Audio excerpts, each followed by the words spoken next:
Assistant producer, Greg Perry. Grant Holdorf's our producer. Greg Perry is one of our assistant producers. He lives in Tulsa, Oklahoma. And Greg was called for jury duty in Tulsa this week. And so he's partway through his experience there. Greg? Yes, sir. Hey, Greg, thanks for joining me. Hey, this is incredible this week. We called you, your jury, huh? Yeah. Well, tell me about it. Oh, it's amazing that this happens to thousands of Americans every day. They'll let murderers go free, Bob, but if you miss jury duty, they'll hang you. I mean, they call it the most important civil duty, and it's really a shame that they've convinced America how the jury system is such a good thing. Yeah. But well, tell me your experience. Okay, what they do, they put us down in this holding pen. They call it the jury assembly room. Yeah. The jury, the JAR, the jar. They stick you in this jar with like 300 other people for a whole week. Oh, man. And I figure it's like being in jail, only jail's a whole lot better because jail's a lot cleaner and has much better lighting. Oh. And we have to pay for our own food, and we don't get to go outside, we don't get free HBO, and we don't get to talk as much, and we don't get health care, and we don't get conjugal visits. You don't get any of that stuff? We don't get any of that stuff. You mean criminals have it better than jurors? They need to be putting them in jury schools. Oh, instead of in jail? Instead of in jail. Oh, imagine that. You're sentenced to 3 years as a juror. Oh, well, that'd be cruel and unusual. But right. Anyway, you're with this huge group of people, and they call you up 24 people at a time to be potential jurors. Right. And Bob, the fact that they say they randomly select a jury, that's a big lie. Because although the group of people they put in the jury assembly room, the jar, is random, once you're called for a jury, the jury selection is very specific. Ooh. They'll grill you in voir dire, just ask you all sorts of personal questions. Oh, right, once you get into the jury. In fact, a friend of mine, his wife went for jury duty in Jefferson County, Colorado. Okay.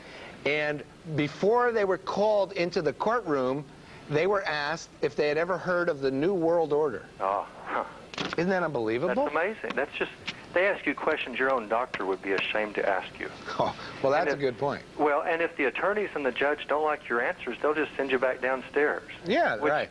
Anyway, you've got to remember, I don't want to serve on a jury, and it's my prayer that I'm not allowed to participate in this system. Yeah. But if I'm forced to participate, at least I want to state my objection and tell how wrong it is before I'm forced to participate. Right. So, anyway, I think there's very little chance they'll let me serve on a jury, but what happened, they called me up yesterday, and my eyes had to adjust to the light once I came out of that dungeon holding area they put us in. Right. And the judge asked me if I'd have any trouble serving on a jury, and I answered the question. I smiled and was polite, but I said, well, yes, I would, and he asked why, and I had to tell the truth, and I told him that, sir, with all due respect, I think the whole system of justice by committee is really corrupt and evil. Ooh, you said justice by committee. Justice by committee. And until that point, this whole thing was boring, and immediately I had the rapt attention of everyone in the room. I have no doubt. And I didn't, You spoke the first words of common sense probably all morning.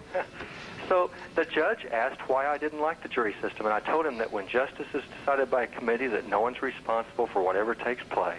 Ooh. And this judge looked at me, he's a nice guy, but he looked at me sternly and said, what better way would you have it? Would you want me to judge a case all by myself? Which I thought was interesting considering his title is judge. Yeah, right. I honestly think he expected me to say no. But I looked at him, and as you can imagine, I looked him in the eye and said, well, frankly, sir, that's exactly what you should do. I'd like to, Greg, let me interrupt you. I like the story. I would just want to tell the audience, I've talked about Greg in the past. In fact, I've had some of his computer books on my show. He is an author. Greg has published 42 books so far. Latest one is Tips for Windows 95, Greg? Yeah, I think 1,001 Tips for Windows 95. 1,001 tips, and most of those books are in print. In pretty much any bookstore you go to in the country, you will find 5, 10. I found, I think, in excess of 15 of Greg's books in one bookstore. Tremendously successful, brilliant, and Greg, it's an honor. It's been, since we've come to know each other over the last couple of years, a pleasure to get to know you and your wife, Janie. But, okay, so tell me, so you tell the judge, I'd rather you decide. Yeah, and I said you would be accountable, you know the law, sir, with all due respect, you would be held accountable for your decision, and therefore there would be many more accurate decisions made. And he muttered something about how if I were on trial, I'd want a jury of my peers evaluating my case, which is not at all true, because the attorneys would first of all make sure they weren't my peers. And if I were innocent, I'd want to be judged by someone who knows the law, not by 12 people. But anyway, the assistant district attorney then wanted to question me. Yes. And this assistant DA, I don't know what you picture, but she is a quiet-spoken, young, little waif of a girl. She's probably very competent. Wait, the prosecutor? The prosecutor. Wouldn't you want someone who comes across, if you were hiring an assistant DA prosecutor, to be a fierce, foreboding person? Yeah, you mean the prosecutor's like a dainty lady? Yeah, a real nice little girl. Yeah, wait, so in Tulsa, let me understand this. Tulsa, for a mayor, you have a Savage, and you have a dainty lady for a prosecutor. That is Susan Savage, your mayor there. Yeah, that's the name she goes by. It's not really her name. Not her real name. She goes by that because she wants to present a fierce image to the competition. Yeah. Yeah. Mary Halls. They don't. Yeah, right. Right. They only care about image and the system. Yeah. Okay. So the dainty lady prosecutor, what is she saying? Okay. She wanted me ask. You could tell she wanted me up there after asking me a few questions. For instance, she asked if I'd be able to judge another human being.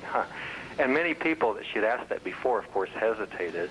Even a lot of men wimped out. You know, I bet you they asked that question in part, people are going to think I'm, like, paranoid, to weed out the Christians. Okay. Because it's Christians who would say no to that, because so many are ignorant. We'll be right back.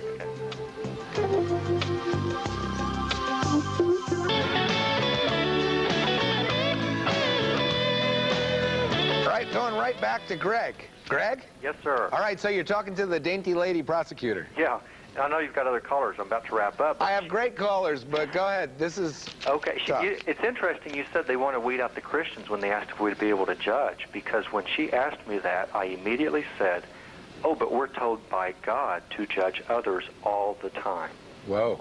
And she smiled, because I think she liked it. Yeah, a prosecutor would like that. And so she said there'd be witnesses of all kinds in this case, including perhaps police officers and gang members. And she asked if I'd think a police officer would make a credible witness. And when I said a man trained in observation would be one of the most credible witnesses possible, yeah, I think the defense attorney was about ready to tell his defendant to shoot me, just as he'd probably shot the other guy. Right. But so anyway, she sat down. And up until this point now, I'd smiled at the judge and at the prosecutor. And then when it was the defense attorney's time, you're so polite and cordial all the time, Greg. Well, I appreciate that, but I think that those two people demand respect and deserve respect. Yeah. And of course, when the defense attorney stood up, I just glared at him, and because I'm not too sure, maybe I'm stepping over my line here, but I don't really think they demand respect. Oh no, in virtually no situation would that be. Quite the opposite. And so at one point, he asked me why I kept using the term justice by committee. And I started looking around astonished at the 11 people sitting around me in the jury box. And before I said anything, he quickly asked another question. And I think he said, so do you think your vote counts? And I said something like, I don't really think my vote should count in a court case. But even so, all of us have to unanimously agree on a guilty verdict before this guy's guilty. And one vote doesn't mean much, and that's really corrupt. Greg, what a great point. My vote shouldn't count. Is justice a popularity contest? It is in our court system. Right, and so is governance in our system. Right. But it shouldn't be a popularity contest. You got, one of Rush Limbaugh's undeniable truths of life. Yeah. A woman should not be allowed on the jury where the accused is a stud. All right? You got the Menendez, two good-looking young guys, and the women acquit them and invite them up to a party after the trial. That's right. It's incredible. So, but he sternly reminded me that his defendant was innocent until proven guilty beyond a reasonable doubt. And I said, no, that's not really true. If he shot, and this is thanks to you, if he shot the guy, he was guilty the moment his finger pulled the trigger. Well, you said that to the defense attorney? Bob, he hated that. He hated that. If he shot the guy, he was guilty the moment he did it. He pulled the trigger, and he told me, no.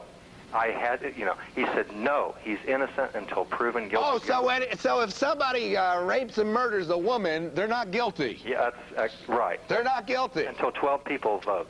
Right. Until you have a popularity contest. Yeah. Then if they smell good. So See anyway, how dumb defense attorneys are?